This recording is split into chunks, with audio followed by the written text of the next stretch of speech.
Hello everyone. तो कैसे आप लोग? तमाशा करते हैं कि आप लोग अच्छे हों, स्वस्थ होंगे। आज की इस वीडियो में बिहार प्रति 2025 के लिए जो है जीके और जीएस के बहुत ही महत्वपूर्ण ऑब्जेक्टिव क्वेश्चन लेकर आए हैं, जो कि परीक्षा के दृष्टिकोण से काफ़ी महत्वपूर्ण होने वाला है। तो आप लोग इस वीडियो को शुरू से अंत तक जरूर बनेगा। चलिए आज को शुरू करते हैं। आज का पहला क्वेश्चन है, निषेचन के लिए कौन सा प्रजनन अंग आवश्यक है? निषेचन के लिए जो है परागकण और बीजांड आवश्यक है। परागकणों में पौधे के नाड़ीयुग्म होते हैं, बीजांडों में पौधे के मादा युग्म होते हैं। निषेचन तब होता है जब परागकण से एक नर युग्मक बीजांड के अंदर एक मादा युग्मक के साथ जुड़ जाता है। इस संलयन के परिणाम स्वरूप युग्मनज का निर्माण होता है, जो एक भ्रूण में विकसित होता है। इसीलिए परागकण और बीजांड पौधे में लैंगिक प्रजनन और निषेचन के लिए आवश्यक है। इसका राइट आंसर होगा ऑप्शन नंबर सी। उसका पहला क्वेश्चन है, साबुन का हाइड्रोफिलिक सिरा निम्नलिखित में से किसके साथ प्रतिक्रिया करता है? ऑप्शन है हाइड्रोकार्बन, जल, जल और तेल दोनों। ऑप्शन डी है तेल। साबुन के अणु का हाइड्रोफिलिक सिरा ध्रुवीय सिरा होता है। यह सिरा जल के अणु की ओर आकर्षित होता है, क्योंकि जल भी एक ध्रुवीय अणु है। हाइड्रोफिलिक का शाब्दिक अर्थ जल प्रिय है। इसका राइट आंसर होगा ऑप्शन नंबर बी, जल। उसका नेक्स्ट क्वेश्चन है, निम्नलिखित में से कौन सा निलंबन का उदाहरण है? निलंबन जो है एक विषमांगी मिश्रण है, जिसमें ठोस कण द्रव में फैले होते हैं। निलंबन में कण इतने बड़े होते हैं कि उन्हें नग्न आँखों से देखा जा सकता है। ये कण द्रव में घुलते नहीं है, बल्कि इसमें पूरे फैलते रहते हैं, और समय के साथ निलंबन में कण गुरुत्वाकर्षण के कारण नीचे बैठ जाएंगे। पानी में चाक का पाउडर जो है निलंबन का एक उत्कृष्ट उदाहरण है। इसका राइट आंसर होगा ऑप्शन नंबर डी, पानी में चाक का पाउडर। नेक्स्ट क्वेश्चन है, निम्नलिखित में से कौन आर्गन का समभारिक है? ऑप्शन है सोडियम, कैल्शियम, पोटेशियम, क्लोरीन। समभारिक विभिन्न रासायनिक तत्वों के परमाणु होते हैं, जिनमें न्यूक्लियॉन की संख्या समान होती है। आर्गन और सोडियम का जो है द्रव्यमान संख्या समान होती है, दोनों का 40 होती है। इसका राइट आंसर हो जाएगा ऑप्शन नंबर ए, सोडियम। उसका नेक्स्ट क्वेश्चन है, यदि लाइसोसोम को कोशिका की आत्मघाती थैली के रूप में भी जाना जाता है, तो निम्नलिखित में से कौन कोशिका का पावर हाउस है? दोस्तों, माइटोकॉन्ड्रिया को अक्सर कोशिका का पावर हाउस कहा जाता है, क्योंकि ये कोशिकीय श्वसन के प्राथमिक स्थल है। इसका राइट आंसर हो जाएगा option number B, mitochondria. Next question है, यदि एक सीधी सड़क पर चल रही कार समान समय अंतराल में असमान मात्रा में अपनी गति बढ़ाती है, तो कार किस गति से चल रही होती है? ऑप्शन है असमान त्वरण, एक समान वेग, एक समान चाल, एक समान त्वरण। तो असमान त्वरण तब होता है जब किसी वस्तु का वेग समान समय अंतराल में असमान मात्रा में बदलता है। इसका अर्थ यह है कि वेग परिवर्तन की दर अस्थिर नहीं है। सरल शब्द में, कार बदलती दर से गतिमान है या धीमी रही है। इसका राइट आंसर होगा ऑप्शन नंबर ए, असमान त्वरण। उसमें नेक्स्ट क्वेश्चन है, द्विआवेशित हीलियम आयन को निम्नलिखित में से किसके रूप में भी जाना जाता है? ऑप्शन है गामा कण, एक्सरे, बीटा कण, अल्फा कण। द्विआवेशित हीलियम आयन को जो है वह अल्फा कण के नाम से भी जाना जाता है। इसका राइट आंसर होगा ऑप्शन नंबर डी, अल्फा कण।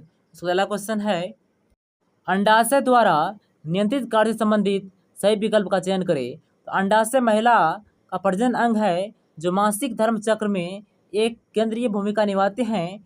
वे ओव्यूलेशन के दौरान अंडे का उत्पादन और रिलीज करते हैं, जो मासिक धर्म चक्र में एक महत्वपूर्ण घटना है।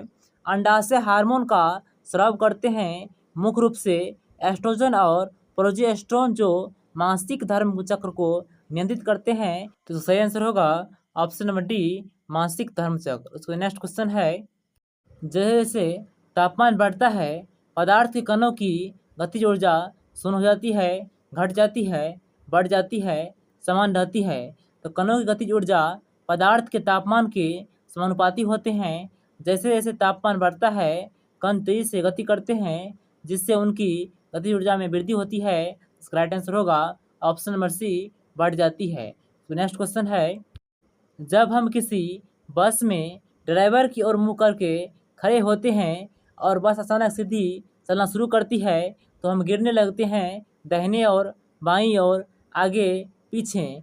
तो हम जो है पीछे की ओर गिरने लगते हैं। पीछे की ओर गिरने की प्रवृत्ति को जो है न्यूटन गति के पहले नियम द्वारा समझाया गया है, जिसे जड़त्व का नियम भी कहते हैं। इसका राइट आंसर होगा ऑप्शन नंबर डी, पीछे। उसका नेक्स्ट क्वेश्चन है, दिबांग नदी निम्नलिखित में से किस नदी की सहायक नदी है? ऑप्शन है नर्मदा, ब्रह्मपुत्र, गंगा, गोदावरी। दिबांग नदी ब्रह्मपुत्र की सहायक नदी है। यह अरुणाचल प्रदेश की दिबांग घाटी जिले में किया दर्रे के पास से निकलती है। दिबांग नदी की सहायक नदियाँ सीसर, मथुन, द्री और यमरा है। इसका राइट आंसर होगा ऑप्शन नंबर बी, ब्रह्मपुत्र। उसके अगला क्वेश्चन है, सही युग्म ज्ञात कीजिए। टिहरी बांध कावेरी, दुलहस्ती परियोजना भागीरथी, शिवसुंदरम बांध चिनाब, राणा प्रताप सागर परियोजना चंबल। इसमें जो है सही युग्म है वह राणा प्रताप सागर परियोजना चंबल। इसका राइट आंसर होगा ऑप्शन नंबर डी। उसका अगला क्वेश्चन है, फ्रांसीसी क्रांति की 100वीं वर्षगांठ मनाने के लिए जो है एफिल टावर निर्माण किस वर्ष किया गया था? ऑप्शन है 1889, 1900, 1886, 1913। फ्रांसीसी क्रांति की जो है वह 100वीं गांठ मनाने के लिए जो है एफिल टावर का निर्माण 1889 में पूरा किया गया था। इसका राइट आंसर होगा option number A, 1889। Next question है, किस स्थान पर लोकमान्य तिलक ने राजद्रोह के आरोप में सजा के लिए 6 साल की जेल की सजा काटी थी? तो दोस्तों मांडेल जेल बर्मा में जो है लोकमान्य तिलक ने जो है राजद्रोह के आरोप में जो है 6 साल की जेल की सजा काटी थी। इसका राइट आंसर होगा ऑप्शन नंबर डी। अगला क्वेश्चन है, निम्नलिखित में से कौन निशान ए पाकिस्तान से समाहित होने वाला पहला भारतीय था?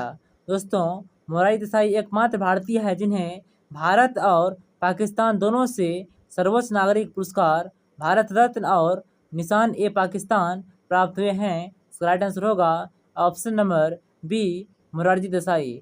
नेक्स्ट क्वेश्चन है, सरकार के कुल राजस्व और कुल व्यय के बीच के अंतर को डैश कहा जाता है? सरकार के कुल राजस्व और कुल व्यय के बीच के अंतर को जो है राजकोषीय घाटा कहा जाता है। राजकोषीय घाटा तब उत्पन्न होता है जबकि सरकार का व्यय किसी दिए गए वित्तीय वर्ष में सरकार द्वारा उत्पन्न राजस्व से अधिक होता है। राजकोषीय घाटा बराबर जो है कुल व्यय माइनस कुल राजस्व होता है। इस तरह इसका राइट आंसर होगा ऑप्शन नंबर बी, राजकोषीय घाटा। अगला क्वेश्चन है, निम्नलिखित कथनों पर विचार कीजिए। झेलम नदी वुल्लर झील से होकर गुजरती है।